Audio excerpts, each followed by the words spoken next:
Aí pessoal, um probleminha crônico da suspensão da XRE 300 aí, quase todos os anos, ó. Inclusive na nova ainda continua esse mesmo barulhinho chato pra caramba aí, pessoal. Acho que é caixa de direção e não é.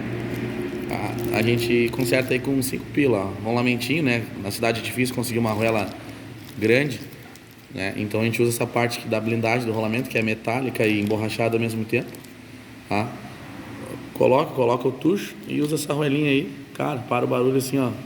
Mesma coisa que tirar com a mão. E fica baratinho aí. Quando vier até o cliente pode arrumar.